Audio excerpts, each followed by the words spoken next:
Please welcome to the stage the founder of Level Up Living, Lucas Mattiello. Thank you. Absolutely.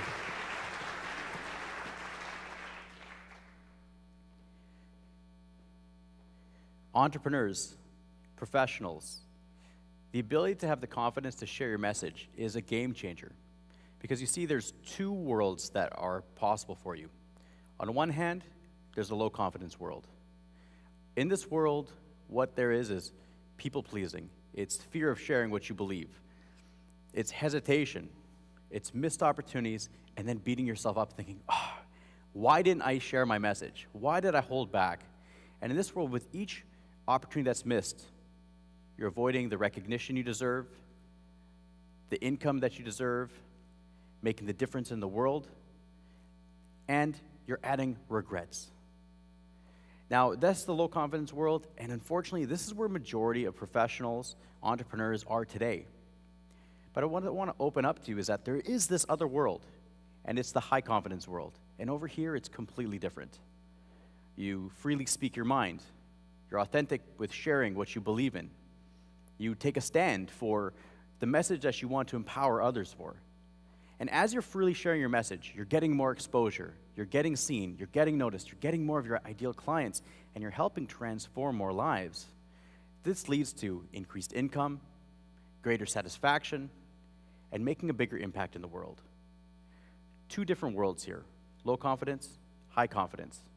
And along the way, it's this journey. If you're identifying that you're here being stuck with people-pleasing and avoiding holding your thoughts back because you might offend somebody, and it's costing you your happiness, your soul, but also your potential of what you know you could achieve, then I'll be sharing with you some techniques to get you on the path to start moving over into the high confidence world where you become free to make a difference and to feel amazing that you're making a real difference in the world, but you're being compensated for it. Now, there's three types of people that, if you are here, it's going to be that you're nervous about public speaking and you avoid speaking opportunities at all costs. If that's you, you're in the right place. It could be that you get up there and you seize opportunities, but the real you isn't allowed to shine through. Well, if that's you, then you are in the right place, because we're going to show you some techniques of how you can overcome that fear and start to let your real personality shine through. And the third group is maybe you get up and you speak in front of crowds and you're actually pretty good at it. But you know that public speaking confidence is the fastest way to be established as an authority in your industry and positioned as a thought leader to make more money, have more fun, and get more recognition. Then you're in the right place, because we'll show you some techniques that can allow the refinements and the tweaks that can allow you to take your speaking confidence to the next level. So the big picture is, if you want to become a more confident, influential, and effective speaker, you are in the right place today. Now, I'd like to pose a question for you. Imagine that you had the opportunity to seize every speaking opportunity up there and effectively share your message. How would that change your life? Allow that thought to come through. If you were able to just say yes to every opportunity, get up there, stand up, share the message that's authentic with you, and to make a difference, what would change in your life? Professionally, personally, from an income level, from a legacy level, from an impact level, allow these thoughts to come through your mind. Because these same thoughts that are going through your head are the same reasons that when you are putting yourself out there and stepping up to become a more confident version of yourself, these are the same reasons that you will need to break through the fear and make a difference, to take a new action, to have a new life, and move towards that high confidence world. Now, there are 6 top benefits that public speaking confidence will give you. The first is that it allows you to scale your time. Scale your time so that you can speak to a large audience. Instead of going for one-on-one meetings all the time and going around, getting your message out in a smaller scale, get in front of a bigger room, speak to more people, get more exposure, and attract your ideal clients. That's the first top benefit that public speaking confidence gives you. The second is that you get more exposure. Again, more people, more exposure, more income. It's that simple. This is not rocket science by any means, but it's about how can you step up and stand out. That's the big key. The third one is when you're on stage, it's instant expert positioning. There's this transfer of power that occurs when you're at a conference or at an event. The moment that you're on stage, you've been vetted. Somebody has said, yes, this person is very credible, they're an expert at what they do, and that's why they're in front of the audience. When you go to a conference, the fact that they're on stage, you instantly believe them. You have that credibility that just gets transferred to you because of the event. So if that's something that's important to you, to be getting that credibility, to be positioned as an expert and authority, public speaking confidence will absolutely do that for you. The fourth benefit is you get the opportunity to transform more of your ideal clients' lives. And I don't know about you, but if you're like me, you got into this business, you got into your market because you wanted to make a difference in the world. The ability to share your message in a bigger stage with more confidence and more conviction allows you to attract more of your ideal clients so that you can do what you do best, and that is transform lives. The fifth top benefit that comes is freedom. The freedom to stand up and to freely share your thoughts. Share your thoughts, your ideas. That's one of the biggest benefits that comes up because instead of holding back like we had over in that low confidence world where you're holding back your thoughts, your ideas, you're second guessing yourself, public speaking confidence gives you the ability to stand up and to freely share your thoughts and ideas, to say, this is what I believe, this is who I can help. And you have that conviction in your voice that magnetically attracts your ideal clients. Gives you the freedom to be true to yourself. And the last top benefit is the freedom, and that's time. Again, you're scaling your message. You don't have to do as many one-on-ones because you can do one group talk and attract your clients. 2, it's scaling up location. When you're doing this, you could travel around. You could also do videos. It allows you the freedom of location. You could do these videos, you could do these talks, and attract way more clients by doing that. And the last element of freedom is financial. It's the easiest way to stand up, to be seen as the expert that you are, to get that exposure, to get a massive amount of clients coming in. And if that seems like it would really make a difference in your life, I urge you to start taking the steps towards increasing your public speaking confidence, because it is an absolute game changer to your personal freedom. So even look at this list and ask yourself, which top benefit, which one really connects with me most? When you can identify the 1 or 2 top benefits, focus on those. And again, it's about encountering the fears and then breaking through. It's going to make a massive difference in your life.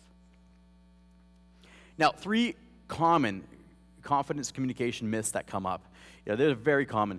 The first one is that I've struggled with public speaking for so long, for years. I don't think I could possibly do it. And I understand it. You've been doing this time and time again. It's one of the most pervasive myths out there. But the fact is, when people try to make change on their own, often they don't know the steps that they need to make progress. They don't know how to do it. They just keep doing what they've always been doing, which is either avoiding public speaking or getting up, being overwhelmed with nerves, and saying, I hated that feeling. I don't want to do it again. Of course, doing that, playing out the old habit, you're going to have the same results. But you can easily change. It's about creating a safe environment and having the exact system to build your confidence. I assure you, it's a very simple fix. So even if you've struggled for many years, you can absolutely make this change. The second most common myth is, I need to be the top expert before I can share my message, right? The top expert. And what often happens here is that people have this thought that unless they're the global expert in their industry, then they don't have permission to share their message. And to break this myth, what we have to do is redefine, what does expert mean? Is expert being the top expert in your area? Or is it that you have information that can help your clients' lives, that the audience could find benefit in it and say, hey, yeah, I have a message, I have some knowledge that can help improve your lives? Well, guess what? You are now an expert. And so what often happens is it's this permission, the top expert. I need more credentials. I need decades of experience before I can share my message. The problem with this is they're seeking permission externally to share their message. It's never going to come because there's always going to be another course. There's always going to be more experience needed. There's always going to be someone who has a bit more information than you. So seeking external permission is never going to happen. The shift we need to make for this, to break this myth, is to give yourself permission. The moment that you decide, yeah, I'm able to share information that's going to make a difference in someone's life, You are now an expert and qualified to start sharing the message. So give yourself permission to start sharing. And the third myth is that I can only practice my communication confidence when I'm booked for formal presentations. If I don't have a keynote, that means I can't practice. Well, the problem with this is that when people take this on, if it's 1 or 2 or 3 months in between talks, you're not going to make any progress. That would be similar to saying, I want to get stronger, but I'm going to go to the gym every 3 months, and you're going to say, oh, why am I not getting results? It's the same thing. It comes down to preparation. Now, fortunately, we can completely break this myth, because in today's world, with the technology and the social media we have, you can practice every single day with something as easy as your phone. Literally, take your phone out, you have Facebook Live, you have Instagram, you have YouTube videos. Videos is the easiest way for you to practice, to build your skill set, because then you can look at the videos and go, what did I do well? What will I improve next time? And it gives you the easy practice to keep building up, so in between getting those conference gigs, doing those talks, you have a way to continuously practice, get feedback, and improve. So that myth is completely busted. Now, why do these myths exist? Well, it's very simple. The fear of public speaking. This is commonly regarded as the #1 most common fear people have. And people say, oh, public speaking makes me nervous. It's terrible. But I'm going to let you in on a secret. The fear of public speaking is actually your secret weapon. Okay, it's your secret weapon in business. And it's taking this counterintuitive lens that's the reason that I was featured in Forbes, was I looked at it, I said, 5 reasons why the fear of public speaking is great news for you. And it absolutely is. See, the fear of public speaking is the most common fear in the world. And it's terrible. People are avoiding opportunities. Again, with this low confidence world, avoiding opportunities, not sharing a message, holding back, asking for what they're worth, not charging enough, avoiding being put in the spotlight, being forced to do one-on-one talks and meetings instead of scaling their time. That's the reality for most people. But this gives you an amazing opportunity, because the moment that you cross that threshold and become more confident and you start seizing those opportunities, you have now leapfrogged your competition.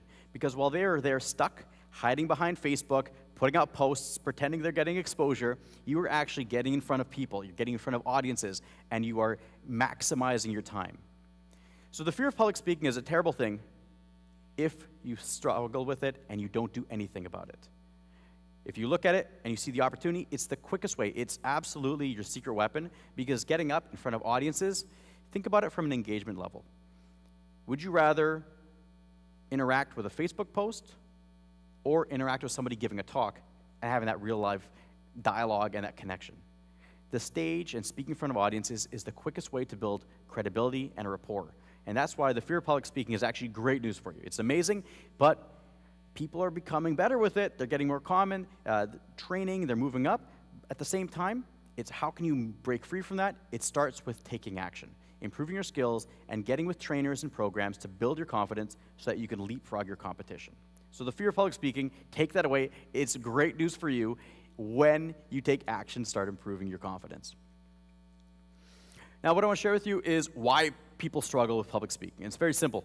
The first is just lack of awareness and lack of training. They've struggled with it for so long. If this is you and you haven't received any training, a lot of my clients, they have these horror stories of being in school. They were in school and told to get up in front of the class and read, this page, read your report, read from this book. They get up, they're awkward, they start, and then somebody's laughing at them and they're humiliated. And they get this connection that being in front of an audience and being authentic and sharing, it's vulnerable, it's embarrassing, and I hate it, I dread it, and I'm going to avoid it at all costs. And so then they just go through their life avoiding opportunities, playing in the shadows, downplaying their success, and that's the way it goes. So it's really old habits, lack of awareness, or just lack of training. They haven't focused time to improve it, so of course they're not going to improve. That's step 1. 2, it's conditioning. Conditioning often comes up as, even from a society, we're told, be careful, you might offend people. You don't want to offend people. You don't want to rock the boat. Be nice. Don't argue with people. There's all these conditioning elements that come up. But what happens is it's leading to the repression of you being authentic, of you really sharing what you believe, of you making a difference in the world because you're being authentic with yourself and sharing what you believe in. And that's the conditioning element that often comes up and holds people stuck. They've always done it before. They've been told that they want to avoid confrontation. It's the same habit that we can break. Now, the third one is the fear. The third reason that people struggle is the fear. And when we look at the fears at its core, yes, there's fear of blanking out. There's fear of embarrassing yourself. There's fear of somebody laughing at you. But at its core, this is the biggest fear, and it's the fear of rejection.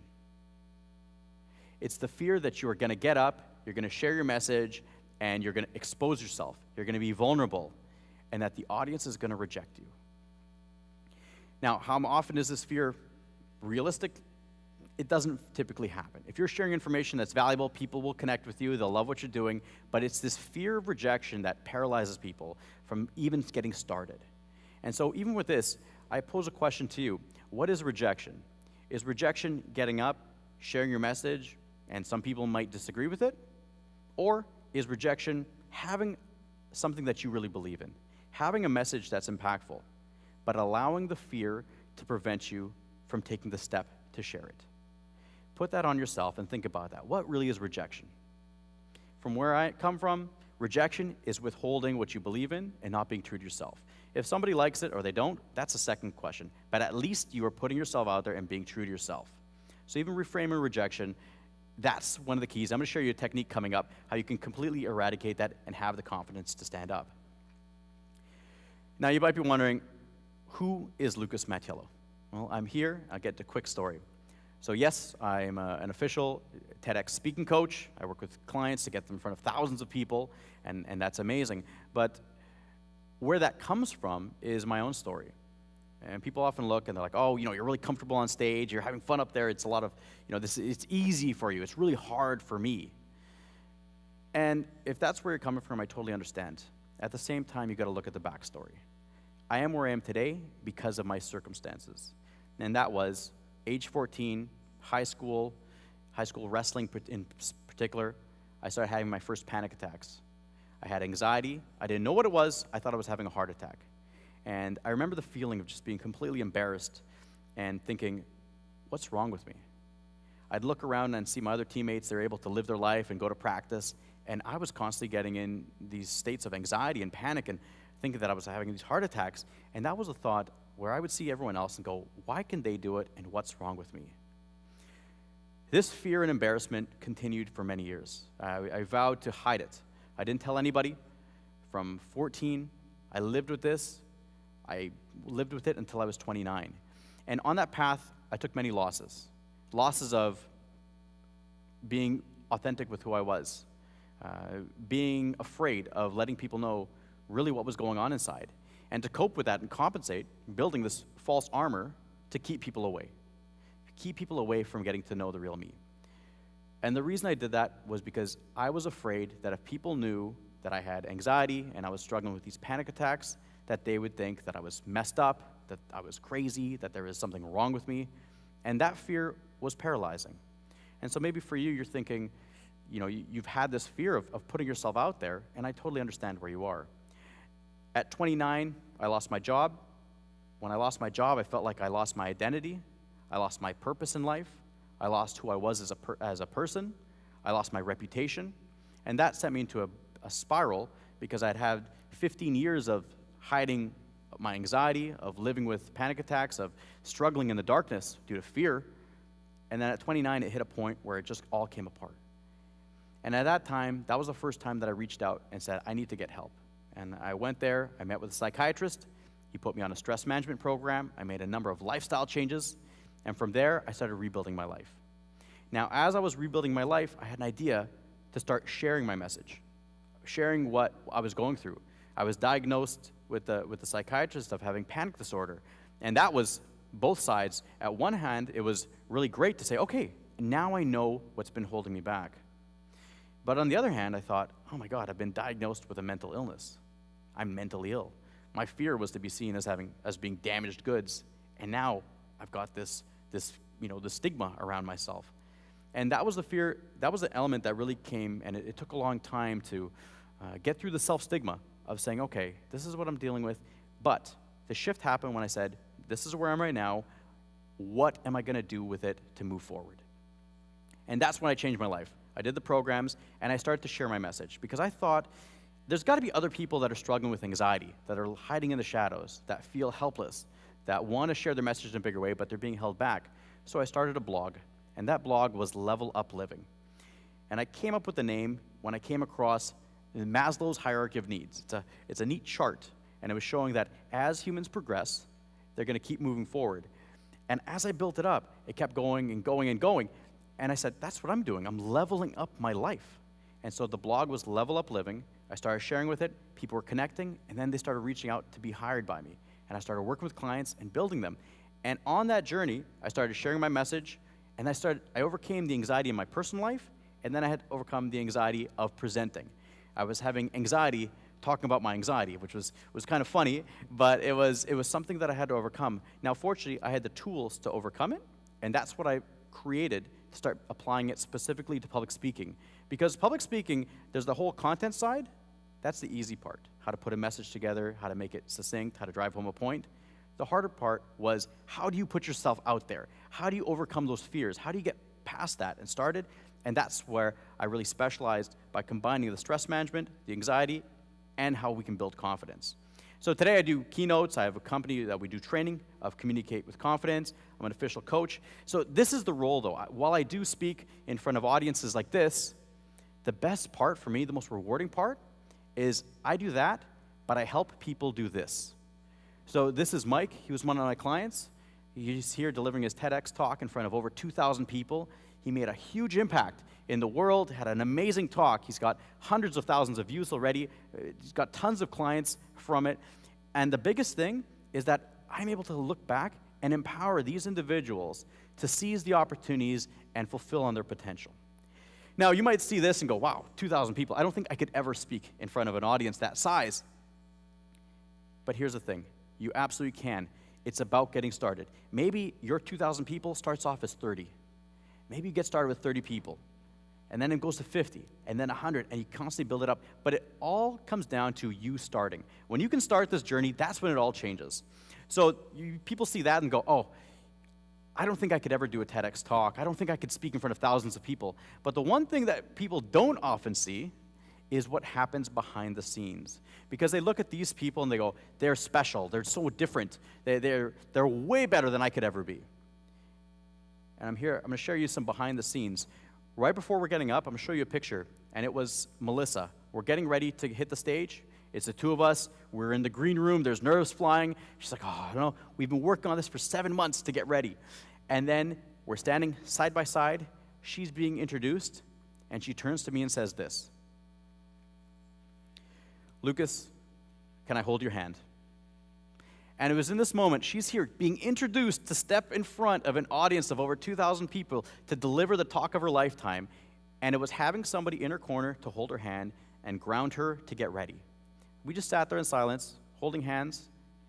And that was my role, to be there behind the scenes, to allow her to step up. She got up and she gave an amazing talk that's got hundreds of thousands of views, has changed people's lives. But the one thing is that you don't do this alone. Everybody needs someone in their corner to help them get to where they want to go.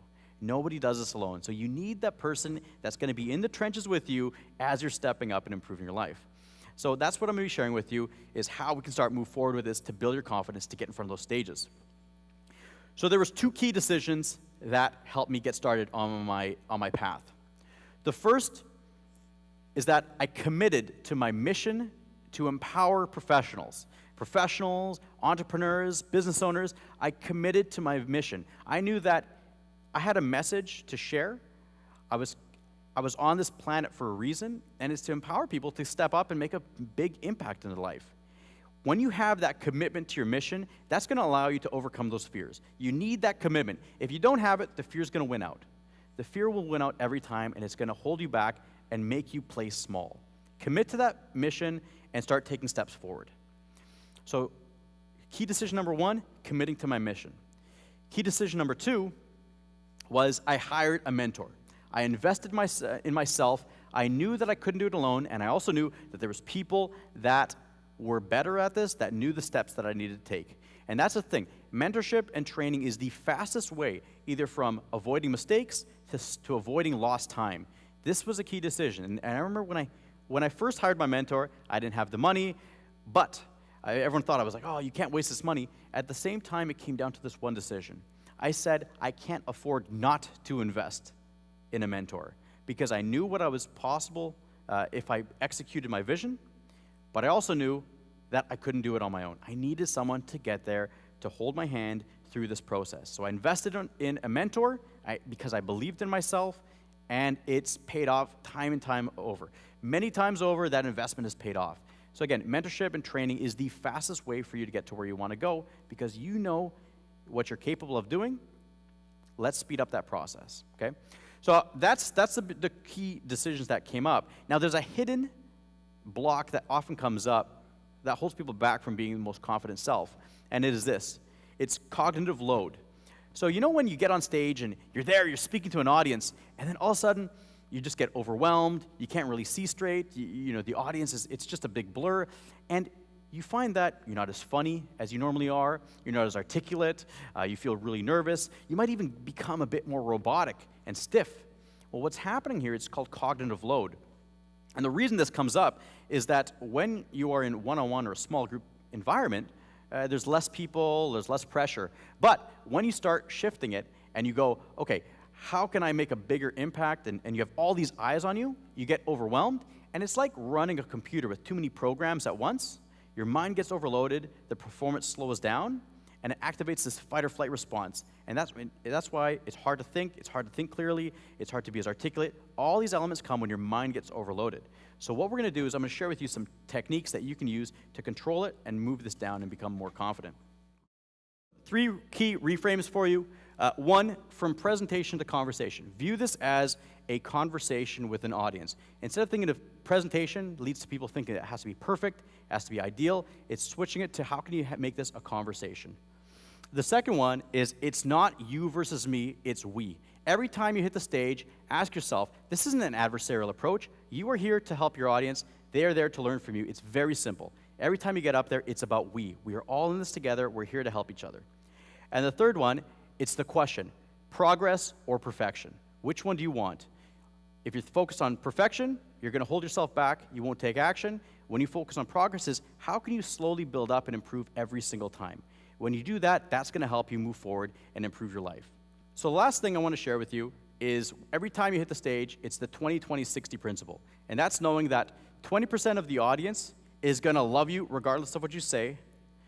20% of the audience is going to hate you regardless of what you say. And 60%, they're on the fence. They're going to go either way. So when you're looking at this, every time you go up there, instead of trying to win the entire audience over, the easiest way to boost your confidence is to focus on saying, I'm going to attract my ideal clients. I'm not here to win everybody over, but my ideal clients are going to come to me. And when you do that, that's going to lead you to your new future freedom. Don't be vanilla and blend in. Be the golden egg and stand out. When you own that, you own yourself, you're being true to yourself, and you take on this confidence building tips, this is what's going to polarize, to monetize, and attract your ideal clients. So don't be vanilla, stand out as the golden egg, and that's going to make the difference. So if you want to move forward with this, take it action, go to levelupliving.com. I'd be happy to work with you and get the freedom, the confidence, and the recognition that you deserve. Thank you.